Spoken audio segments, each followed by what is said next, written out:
Here's how to remove a page number from the first page. Ensure you are on the Insert tab on your ribbon. Then, depending on where your numbering is located, for example, it might be on the header or the footer. In our case, we have our numbering on the header. So we'll select the header. On the header drop down, you choose Edit Header. Then you'll go back to your ribbon and select this checkbox where it's written Different First Page.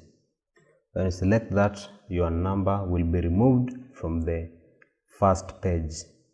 And that is how you remove a page number from the first page in your Word document.